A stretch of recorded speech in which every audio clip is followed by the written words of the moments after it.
Great. Our next keynote is Yvonne Wakefield. Yvonne, you can jump on now if you like. We're so excited to have Yvonne here. She's one of our absolute favorite long-term partners that we've been working with for a good while. Yvonne is the founder of Caveat Legal. It's one of the most forward-thinking legal firms in the world. And yeah, she's going to be sharing how she managed to be basically a decade ahead of her industry in terms of strategy when this new normal hit us. Yvonne, we're excited to learn from you and to hear what thoughts you have for us today. The floor is yours. Thank you, Lo, and thanks to all of you. Nice to see you all. I'm going to work on the basis that you can all hear me and see me. Somebody stop me if there's something wrong. So I've been asked to speak to you today about strategy and specifically the innovation in our business model that has put us so far ahead of our industry. Caveat, the business that I run, is effectively a law firm. Nothing sexy about that. So why would we be asked to speak about strategy and innovation? Basically, because we're not only perfectly placed for today's business environment, but we have also had absolutely zero negative impact from COVID. In fact, we're seeing absolutely unprecedented growth of over 65% on last year. So let's take a few steps back. Caveat is a panel of about 55 former big firm lawyers, grown up in the big firms, who are now working independently on our panel, and who consult to businesses, corporates, and other law firms. We do all types of commercial legal work, so anything that's contractual, and we work primarily within the M&A space. So we deal with investors buying into businesses, selling businesses, founders getting and taking investors on board, and that kind of thing. Next year we'll turn 10. So we are different in two significant aspects. The first is that we're completely virtual. We don't have, and we have never had, central offices. And secondly, even though the business is quite big, we have basically no employees. We have one employee, and you're looking at her. So how did we get here? And what does it have to do with strategy, and what about that is relevant to you? Let's take a few steps back. Back in the day in designing the business, I looked first for the problems. So looking at the legal industry, the two problems that jumped out at me, the obvious one, I think, is cost. The cost of legal services is just way too high. It makes legal services completely exclusive, only servicing extremely big businesses, and basically no private individuals can afford really good lawyers. Why are the costs so high? The costs are so high because the overheads are so high. Why are the overheads so high? Well, for two reasons that I think are the main reasons. The first is that there are a lot of people involved traditionally in the offering of legal services. You have all of your lawyers, and then you have all of the support staff. You have typists and secretaries and messengers and a whole bunch of support staff that are supporting the lawyers. All of these guys are employed on a permanent basis, which makes them a fixed cost to the business. The second major overhead, obviously, is the buildings. Whenever you drive around Sandton or you drive around Cape Town CBD, you see that the fanciest buildings around you are the law firms. Those businesses have to be paid for, and they're paid for by the clients. Traditionally, the fancy buildings were necessary to kind of instill confidence in clients. But I sort of believed that as technology was changing the world, that clients would start to realize that they're actually paying for the buildings and they don't want to pay for those buildings. And then the second big problem with the legal industry is that the lawyers are unhappy. You know, you try and do really well at school to get into law school, then you try and do really well in law school to get into the big firms, and then you go into the big firms, and before you know it, you know, you're actually chasing budgets and chasing targets for other people, and you're not actually helping people. And most people get into law because they want to help people. So you've got high overheads and you've got unhappy lawyers. Then before building anything, I asked people in business, other entrepreneurs, what the biggest headaches are that they face. And the two things that kept on rising to the surface were cash flow, just the difficulties in getting cash consistently into the business. And secondly, people, HR issues. Now, I found this quite interesting because I think a lot of entrepreneurs are genuinely kind of gregarious and they're good people.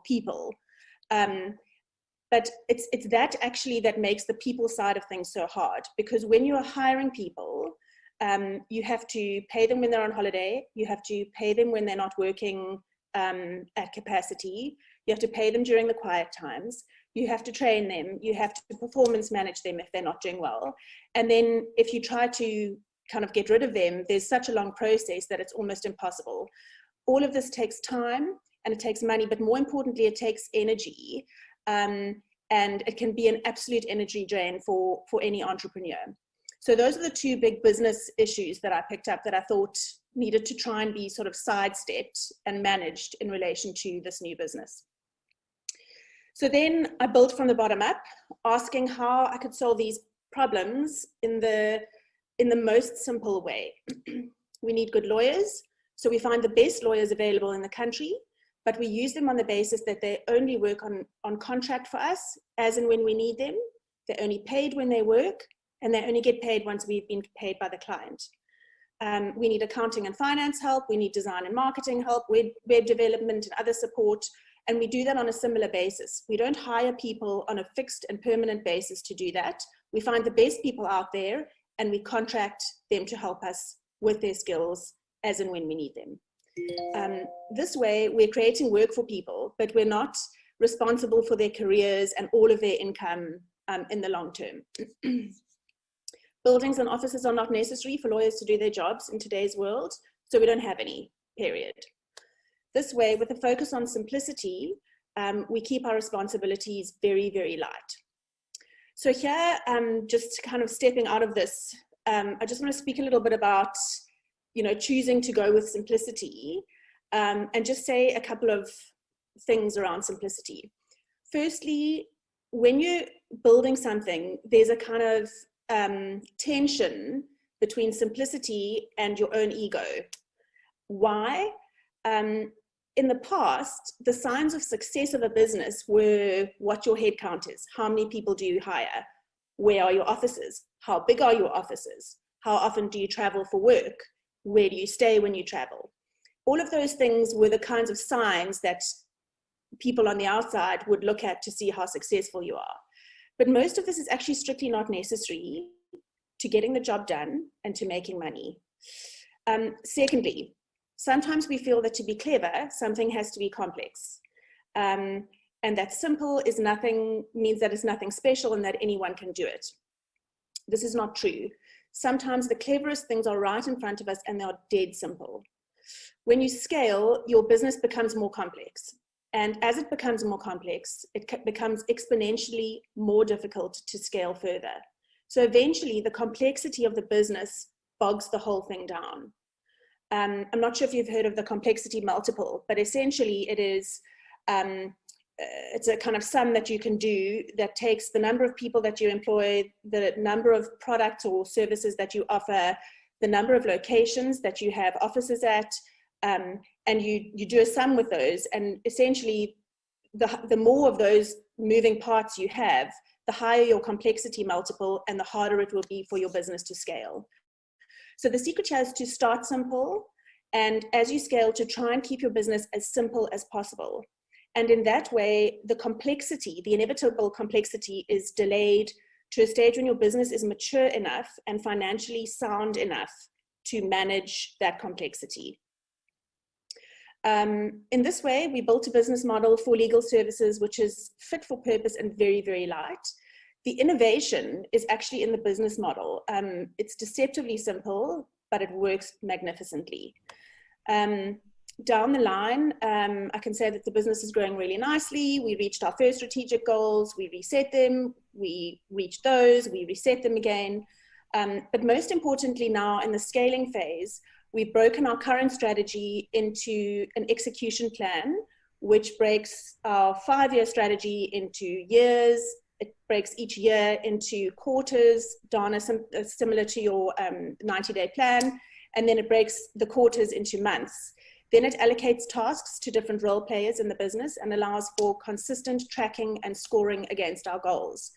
Your strategy can't be devised and then put into a drawer somewhere and left alone. It needs to be worked into every single aspect of the business, and then it needs to be diligently tracked against to make sure that we're going to meet each of the smaller parts that make up the bigger goal.